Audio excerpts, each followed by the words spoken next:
walking in your purpose, look at the power. Look at what you're getting done. Look at what you're doing. And sometimes we're not present enough in the moment to recognize it.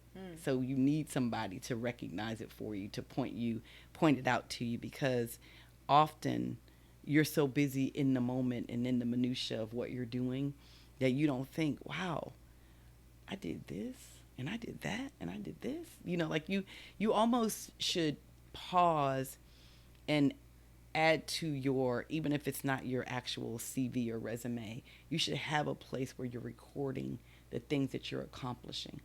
And every once in a while, you should take a look at it, either to encourage yourself, to remind yourself, or, to just be present and be thankful to God for all that God's actually doing in your life, right?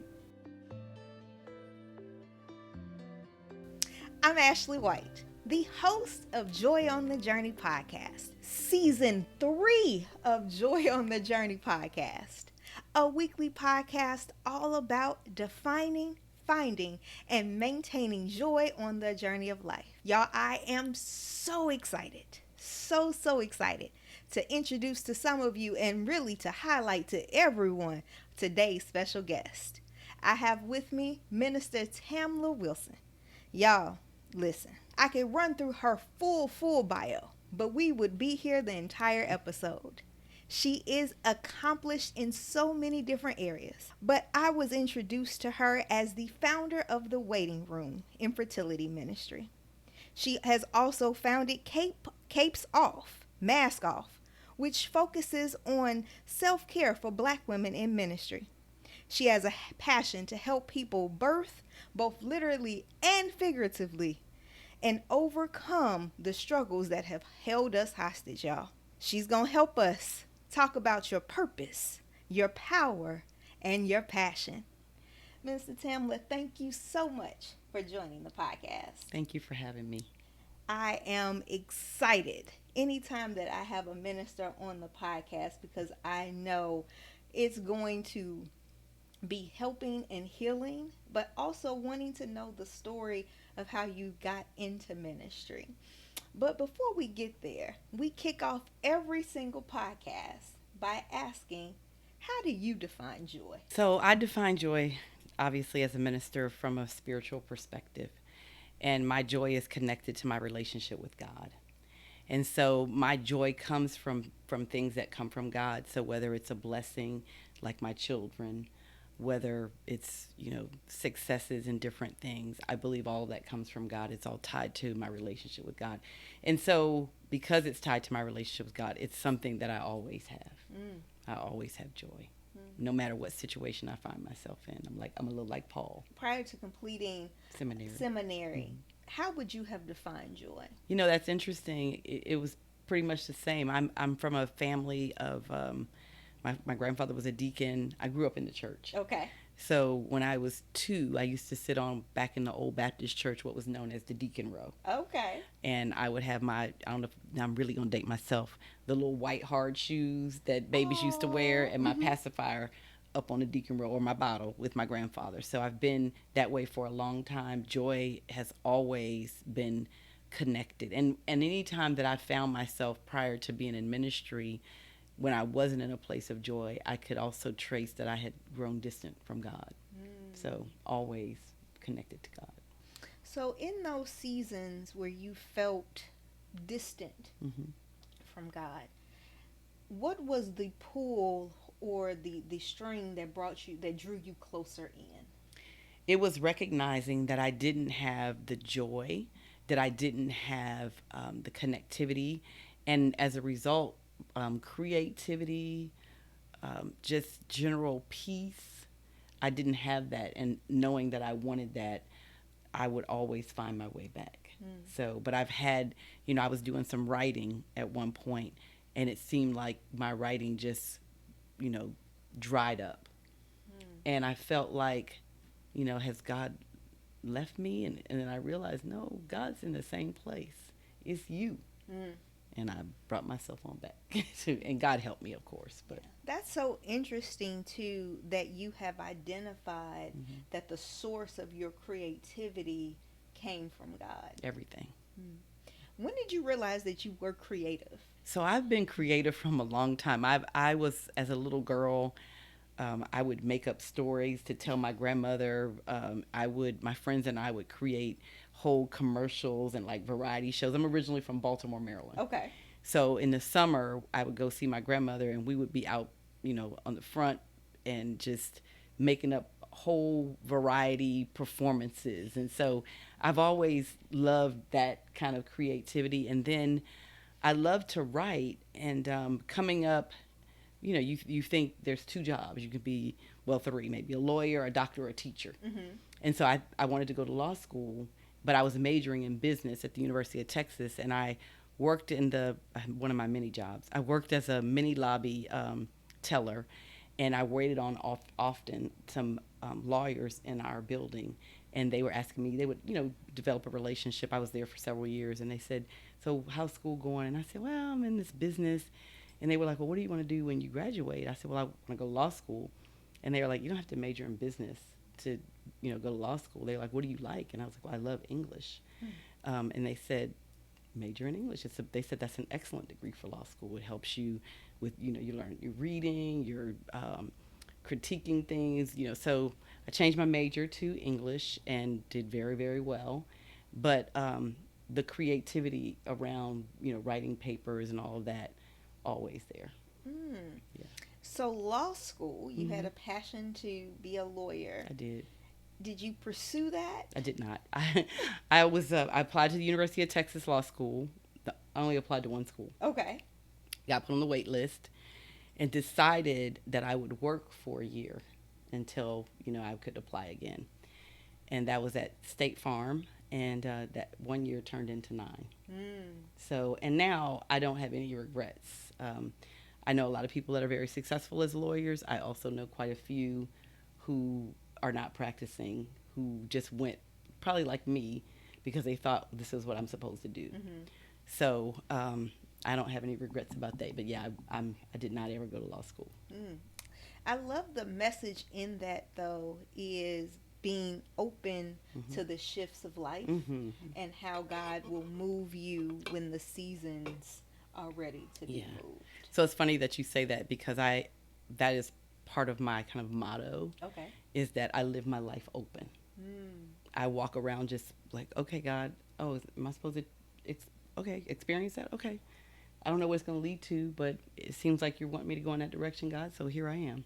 So I just live my life open, and it affords you so many opportunities and small unexpected blessings to just be open, to not just have your mind shut, on something. Now, if God gives you a vision, I'm not saying you shouldn't be focused, but if God is saying, God is still unfolding the vision he has for my life.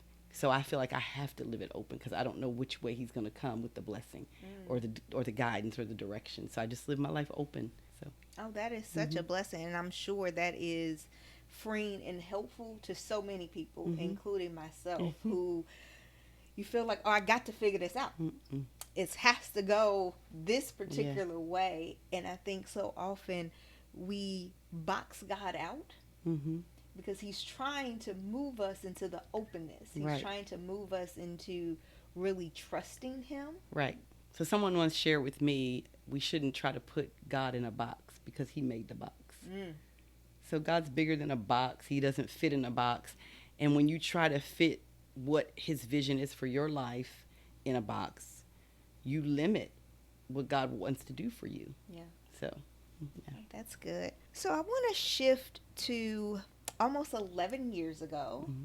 I think it will be 11 years this year, almost 11 years ago. You held a very lucrative career in the financial industry, working at some of the most prestigious companies that we would ever know about in the country. But you felt compelled, almost convicted, to move into ministry. And I want to know if you could think back on that year. What were some of the thoughts and feelings that you were like, I just can't deny this? Yeah, so when God called me into ministry, I was very resistant, as if you talk to ministers, most of us are. And even once I came into ministry, I accepted my calling, and I was licensed, I still didn't know exactly what I was supposed to be doing and what that was supposed to look like. And all I kept hearing from God was go to seminary. And I was resistant to that for a while. And then I was convicted at a conference that God was telling me to go to seminary. And so once I got into seminary, the seminary that I initially attended, my degree is, my seminary degree, my master's is from Fuller Theological Seminary, as is my doctorate. But my initial progress was at Perkins School of Theology, SMU. Okay. They have an extension program in Houston, and that's where I started. And they had a requirement that you had to get, you had to intern for 9 months. Most people can intern for a summer. To intern for 9 months. And the job I had at the time was with JP Morgan Chase. And they were like, we can't hold your job for 9 months. We can't make that promise. So I left. And it was an extreme act of faith, trusting God. And, he's never failed me yet. He's never failed me. And so I left corporate America, I thought forever, to finish up seminary. And I thought to go work full-time in ministry. And as I was finishing up seminary, short story, I was pregnant with my second child. And I would have had to go to Dallas for the last 24 hours of my degree. And in order for me to do that, I would have started late, and they couldn't allow that. At least the dean at that time said that. And so, because it might affect their accreditation if I wasn't there in class, whatever. And he actually told me, this older gentleman, that maybe I needed to be home taking care of my kids. So anyway, later, another lady became the dean, and she was trying to make it work. But in the meantime, I had gone and spoken with Fuller Theological Seminary, and they didn't have so there's extension programs, and then there's a, I can't think of the term right now, but basically where you can get your full degree and never have to go to the main campus. Gotcha. And that's what Fuller had. And so a satellite. So I went over to Fuller, had a conversation with them. They accepted every one of my credits. And so I still graduated around the same time that I would have had I stayed at SMU Perkins. And that was an adjustment for me. I have to say that I think that for some reason I had some pride attached to going to Perkins School of Theology. And then I found out that Fuller wasn't bad. It had some great graduates from Fuller as well. So I transferred to Fuller and finished there, and thought again, that I was done with corporate America. And then I ran into a friend of mine at a University of Texas, a Black alumni event, and they were looking for some people at the firm he worked at to somebody to help them get some things across the finish line, and it was temporary and it was part-time. Okay. And he was like, I don't know what's going on in your life. And me, being me, you learn. I was like, oh, well, I've got, I'm finishing seminary. I've got a toddler and a newborn, but sure, I could do that. Sure, why not? Because I live my life open. So I started working there at a firm called Bridgeway. And the more I was there, I thought the story of the firm was so amazing that I wanted to make introductions, because in my prior career, I was also with Smith Graham and Company, which is a Houston-based money management firm, Black-owned. And I'd made some great connections. I was head of business development. And so I said, I'd love to make some introductions. And then they said to me, well, we had something more permanent in mind. And the relationship that I've had there has been amazing, because when I was ordained after completing seminary, there were more people from my firm than there were my family and friends. And I had family and friends there, but almost my whole firm showed up for my ordination. Wow. Yeah. And so that's how God shows you, if you just trust me, I'll put you in a position that was better than what you were in before. If you just trust me, right? If you just step out on faith, I needed to see that you could trust me. And now I'm going to bless you in a different way, in some way, a better way, because this firm has a servant leadership culture. And so when I first started there, I told myself, I feel like I'm back in seminary, so it's been a real blessing to work and be back and work somewhere that respects that I am in ministry and that I do have these other things that I pursue, and they don't take away, and they actually add to me as a person and help me be a better servant leader at work. So. Oh, that's so beautiful. Thank you so much Mm-hmm. for sharing. Mm-hmm. Because oftentimes we do, you know, as we said earlier, I love that you are living your life open, because what that also shows others, like, oh, okay, well, you can do this, and this, Yes. that God will add to your life in abundance, and then give you the strength and wisdom in order to perform in every way as your full self, be your full self, and honor God through it. Thank you so much for sharing. One of your taglines is to help people tap into their passion, power, and purpose. And I want to know, for you, how important was it that you identified those three areas of your life? It was very important, and I'm still doing it. I think it's an ongoing thing. So I knew that I wanted to help. I love helping people. I love connecting people. When I meet somebody and they tell me about what they do, I'm like, oh, you should meet so-and-so. They could help you do this, or y'all could connect. That's what I love to do. So helping people realize that. But for myself, recognizing that about myself and having to figure out that initially that might not be what pays my bills, but it's still a gift and it's still something I should do. And I was recently told by someone, you got to use those gifts for yourself too. And I do to a certain extent, but I also believe that that is really something that God has put into me to help people. It gives me joy. It does. It really gives me joy to see people when I'm on my live talking, giving my word of the day. When I see somebody in the comments put, I really needed this, or this has really helped me, or you really blessing me. That is the ultimate for me. And it's not that I think it's me. I know it's coming from God, but to know that I'm being obedient and to directly see in the moment that somebody's being helped by it blesses me. So knowing that that's what I'm passionate about, and knowing that I have this power in me, that's greater than what I can even imagine, right? Because I think a lot of times we limit ourselves. And so when it's passion, purpose, and then power, because you find out what you're passionate about, and then when you start working towards that and you're in that purpose, you start to see how powerful you are. You start to see how you're speaking life into people's situations, right? That's power. Yeah. That's power. Thank you so much for sharing, because that really inspires. When I read it, I was like, yes. Because I think it's sometimes you have passion, but that passion really isn't linked to a purpose. No. And so you're just kind of going through the motions. Yeah. But when all three are connected, and for sure, right, this is not only bringing honor to God, but it's helping somebody else. Yes.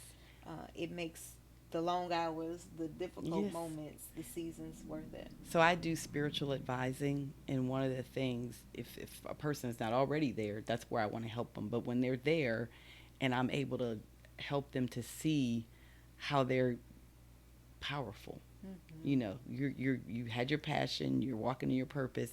Look at the power. Look at what you're getting done. Look at what you're doing, and sometimes we're not present enough in the moment to recognize it. So you need somebody to recognize it for you, to point it out to you, because often you're so busy in the moment and in the minutia of what you're doing that you don't think, wow, I did this and I did that and I did this. Like you almost should pause and add to your, even if it's not your actual CV or resume, you should have a place where you're recording the things that you're accomplishing. And every once in a while, you should take a look at it, either to encourage yourself, to remind yourself, or, to just be present and be thankful to God for all that God's actually doing in your life, right? One of the activities that I do is, it's a workbook called Year Compass. And what I love about it, and it's a free, if you go to your, I'll drop the link in the description. But what I love about this workbook is it walks you through, or if it kind of walks you through an activity to look back on the previous year Mm-hmm. and write down all the great things. Mm-hmm. Those dinners that you forgot about but Right. were so impactful. Those good phone conversations that you had with a good girlfriend. It's like, oh, I needed that. Mm-hmm. The trips and different things. But so often we're just going and we don't take the time to look back Right. and go, God, you did that. Mm-hmm. God, you did that. So I want to encourage everyone to take the time to really pause and Right. look back and consider the great things that God is doing.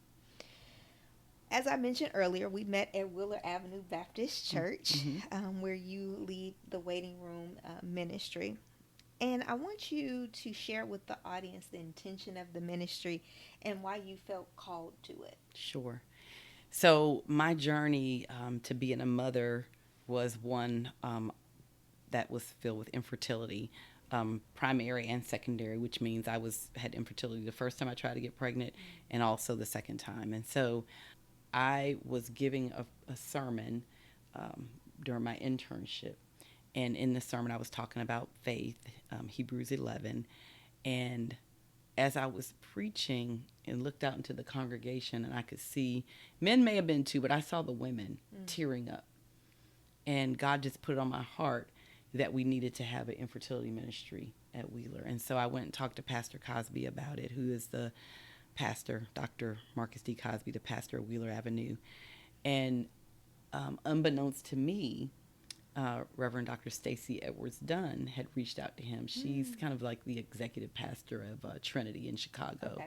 And she has an organization called Fertility for Colored Girls. And she had been sending him things, you guys should be acknowledging Infertility Awareness Week, and you should be doing this. And so when I went to talk to him, he passed me this email that he had gotten from her. And I didn't really look at the name. I just kind of saw it. And so he basically was like, go and do it. And I've been very blessed that I've been able to have kind of free reign over the ministry, and it has grown. Every person that works with me in the ministry has had some experience or some part of the journey of infertility, and we have had numerous babies come out of the ministry. We have some people that are still in the this year we gave our first grant to a family, and we have just flourished. We now have a budget at the church. Initially it was me buying food and flowers and gifts to give away out of my own pocket, and it wasn't that the church wouldn't have done it. Maybe I just didn't even think to ask about a budget. I just was doing it, because it was a labor of love. And we even have one young lady who works with us in the ministry who will never be able to give birth. But she can be a mother still, but she won't be able to give birth. And she's a leader in our ministry, and she's a great example of people being in the waiting room is not always about having a baby. It's giving birth to something that God has given you an idea. She is a doctor of pharmacy, and she's doing functional medicine. She started her own business, and she's doing phenomenal with it. And she's had so much personal growth. When she came to the ministry, she was very angry. And this is a story she shares, so I'm not sharing out of turn, but she was very angry, and I just told her, I said, keep coming. I said, God can handle your anger. And so we have the ministry, but I do a lot of one-on-one phone calls and texting and meet up with people to encourage them. And it is a joy for me to be able to have that privilege and responsibility. So really want people to, and I say this to each person that comes into the ministry, we're going to pray for you that God gives you a baby, but we're going to pray even more that whatever God is trying to birth in you, that he will, it will be successful and that you will recognize it, because it's not always about that. And sometimes it's about that and something else. Like you might become a mom like me. I became a mom, but God had so much more and has so much more that he's still doing with me. Thank you so much for sharing. And thank you so much for your service that you've committed your testimony to bless others, to know that they are not alone. You have created a safe haven for so many families. It's like, I don't know about this, and especially in the Black church, we're talking about infertility, talking about women's health is now becoming more of a becoming more common. But I think in a traditional Black setting, we don't talk about house business outside of the house. And sometimes we don't talk about it inside the house. So many women in our ministry have come forward, and even the men, and find out later that their mother had, miscarriages or fibroids, or that, the fathers had a hard time, becoming a dad. And they don't tell them about it, and they're way in their journey before they find out, which would have helped them had they known. So we don't talk about a lot of stuff, but we're very, very blessed to be at a church that ministers to the total person, truly, that's very open to that. You're right. There's not a lot of churches doing what we're doing. And, the maternal health issue is also becoming much more prominent. I was recently asked to serve on a committee, a statewide committee for maternal health and, children's health too, mortality. And so I'm excited about that because it's things that we should have been talking about that we haven't been talking about. Yeah. And I mean, even with infertility, there's so many women that if I could tell them one thing, it would be save your eggs. Save your eggs, because you don't know, we're pursuing careers and life choices and different things.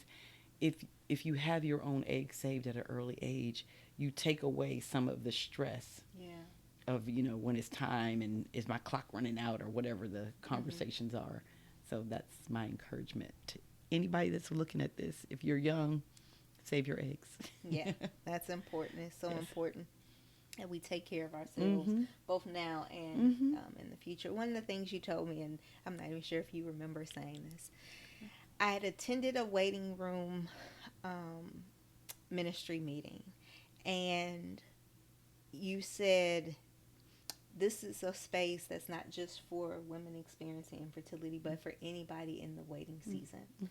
And I talked to you about, I wasn't sure about my desire to have children. And you said something that has stayed with me. Oh, God, this had to be probably 10 years ago. Oh, wow. You said, bring your desires to the Lord. If you pray heartily over your desires and then release them to Him, He will bless them or He will remove your desires. And I want to thank you for that publicly because, I'm going to cry. I know, you can make me cry. Because it was so freeing.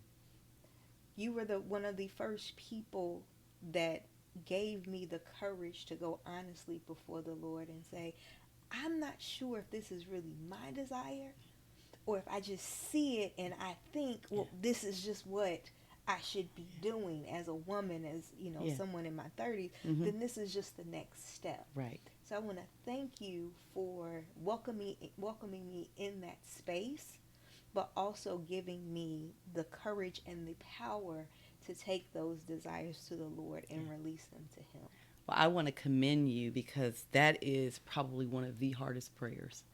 I prayed it and I said, God, you said in your word that you would give me the desires of my heart within your will. And I have this desire. I said, so God, if it's not your will, take away the desire. I can be happy without children. I knew that. I love fabulous shoes. I love to travel. I love eating out. All of those things which you often have to minimize or take a step back from as you become a parent. And so I said, God, I can let go, but this is my desire. And I'm basing this on your word. And I remember telling my then husband, now ex-husband, that so we're going to have a baby. And he said, are you pregnant? I said, nope. And he was like, okay. And I said, I have beseeched the Lord. I've gone before the Lord and asked Him to remove this desire, and He has not. And I said, so we're going to have a baby. And I think within a year we were expecting and had a baby. And I don't want it to, it's a different prayer and people don't always hear it, So I'm so glad that you heard it exactly how I said it, because God answers prayers, but sometimes the answer is not the one that we think we want to hear. Yeah. But he will release you. He will release you if you go to him with a sincere heart, wanting his will. He will release you, and it's freeing, like you said. Absolutely. It's freeing. So thank you for sharing that with me. I wanted you to hear that and know that you made an impact. As we speak about waiting, your waiting posture is so important. What have you learned through your various seasons of transitions, the various, waiting for different opportunities? What has been maybe 2 lessons that you're like, oh, if I wish I had known? That's a good question. So I think that for me, I feel like you're recognizing that you're almost always in a season of waiting. There's always, like you're still alive, there's something else to do. So not having this great expectation that, I'm just waiting on this one thing, and when this one thing happens, then I can just, everything's going to be different. Well, it may be different, and then something else is going to happen, and something else is going to happen. So not putting so much pressure on the next thing. Yeah. You know what I mean? Just being like present. I think that's really important. And then again, for me, is being much more open and intentional at the same time. So what I mean by that is, while I don't know exactly how God is going to move in this next phase, I do know that there are some assignments that he's given me. There are, working on sermons, finding different ways to reach his people. I have, when asked during my ordination catechism what was my calling, and I said I was called to non-traditional pastoring, which basically means I feel like I'm supposed to pastor, but not necessarily in a brick and mortar church. So I'm to reach people who might not otherwise go in a church. Yeah. I'm to reach people, where they are, in whatever space I find them. I have been in many different places. I'll tell you one quick story. I was on a trip I used to take called the Takeover with a big group of folks that go. And we were out at the pool, and one of my friends started talking to me about what was going on with her. And the more she talked, she was getting emotional. And I had no idea that all these things had been going on with her. And we're out in the pool. Everybody's out there. I said, can I pray with you? And she said, yes. I said, here? She said, yes. We started praying right there at the pool. And one of our other friends says, okay, you really just messed me up, because I keep those Tammys separate. I have Tammy that comes on vacation with me, and I have Reverend Tammy, that's over here. And you just merged them right here out at the pool. But I said to her, I'm Tammy, the same Tammy, through and through, wherever I show up. Wherever I show up. I had a gentleman tell me at a work dinner recently, he said, when you introduced yourself, you said who you were, and then you said, and some of you also know, I'm also Reverend Dr. Wilson. I'm a minister. And he said, I was just so, amazed. And I mean, that was so powerful. And, the fact that you're just who you are. And I said, I don't know how to be anybody else, right? And I wouldn't be being true to myself if I wasn't that person. And so maybe that's the second thing too, is just, being confident in who you are and moving around in that space, always being who you are, right? Always. I mean, I get people calling me to help somebody with infertility or talk, I get stopped about that when I'm out. I'm never going to be like, oh, I can't talk to you about that right now because I'm not Reverend Wilson right now. Right. I'm over here. No, I'm that person all the time. So that is so encouraging. Being authentically you allows you to just show up, and people, either they accept you or they don't. Right. But this is who I am. This is what I believe, and I can still have a good time. Right. Well, I was told when I announced my calling and I was going through my minister and training sessions, God knew exactly who you were when he called you. So he doesn't want you to be less feminine. He doesn't want you to not have a sense of humor. He doesn't want you to do anything, he don't want you to sin. I mean, like, he wants you to be the person that you are, so don't feel like you have to stop being who you are in order to be called. He called you because he knew that those things about you draw people to you who might not otherwise be drawn to somebody. So you have a gift. He's using that package that he created. And when I accepted my calling, one of the things I was told to do, because I didn't think I was fighting it, was to read John 15. It's the upper room conversation, and I was to read it like I was having an upper room experience. And John 15:16 jumped off the page at me, and it said, "I chose you." And he knows everything I've done in the past, any mistake I'm going to make in the future. He knows all of that. He knows that I like fashion. He knows that I like comedy. He chose me with all of that, and he wants me to use all of that to help his people.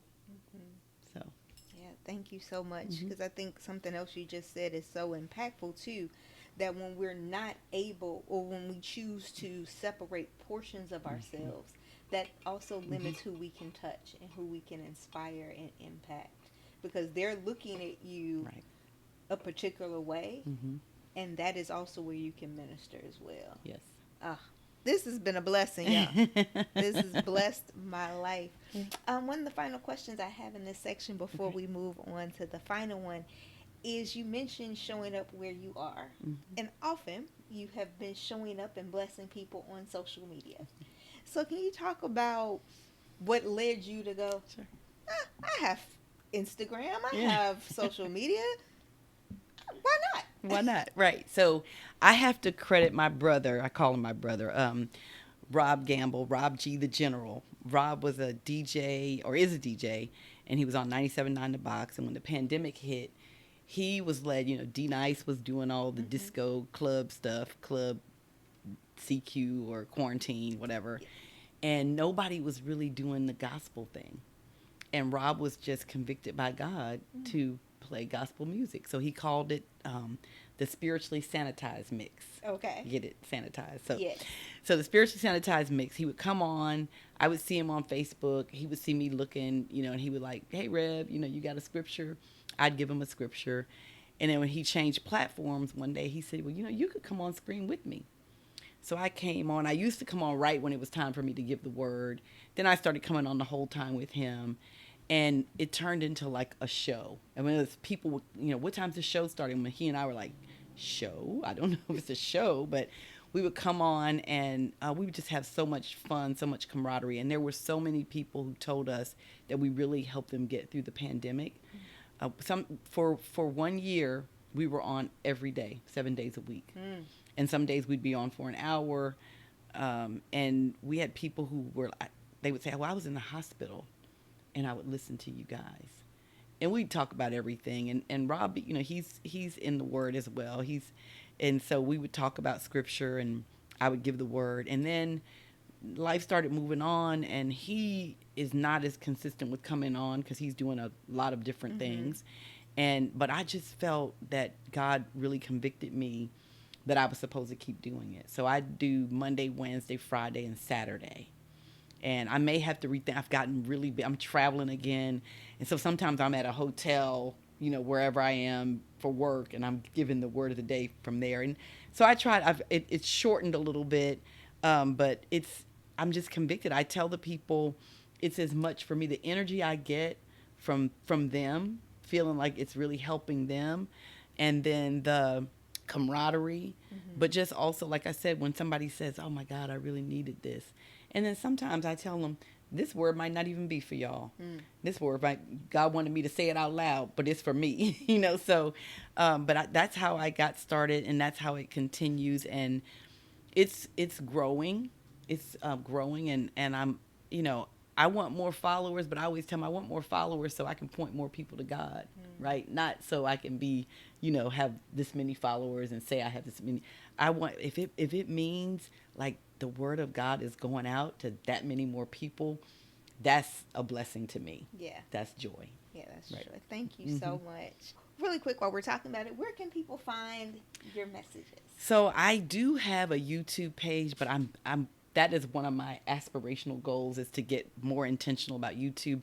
Right now, you can find really the most of my lives on Instagram. Okay. And then some of them are also on my Facebook page. But Instagram is the best place, and it's REVDR Spice underscore AKA underscore Tamla Wilson. So if you put in Reverend Dr. Spice, or if you put in Tamla Wilson, it'll come up too. But I have 2 pages, and that's my public one where I do my lives. Perfect. And we'll be sure to tag all of that in the description so Okay. you all can subscribe, follow, so you all don't miss these important words of encouragement.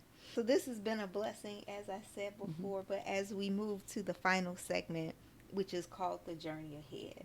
So as a minister, as a writer, an author, a speaker, an encourager, as you are seeking the Lord for the next phase of your joy journey, would you dare share your hope, your dreams for the next 5 years? There are some things that I'm working on, and one of them is a journal. I've already put the name. I haven't finished the journal, but I've put the name out there in Amazon, their book area, so you can't take it. But it's called My Leaves Stay Green. Ooh. And it's from a scripture that talks about like a tree planted by the water. Yeah, my leaves stay green. And so that's going to be the journal. There will be some merchandise with it. The podcast is The Spice of Life. So just a quick thing. The spice is Avis Blake Thomas, who's no longer with us, was a friend of mine that I did my internship with. And 2 other ladies were with us, and Avis would call us the Spice Girls. And that's how we became, and then I mentioned it right when we started doing this during the pandemic, when I started going live, and they just started calling me Reverend Spice. And I actually have a drop because I was doing all this live stuff with a real DJ.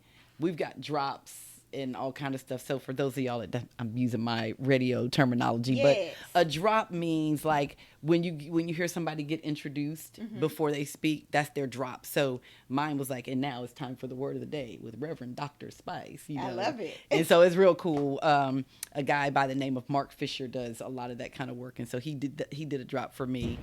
And so anyway, we have that is something I would like to do. I would love to be a talk show host. Ooh. And I've actually gotten asked to do something along those lines for an up-and-coming station, which I'll share more about once that's if I have more by the time you have this, I'll give it to you. But anyway, so that's something.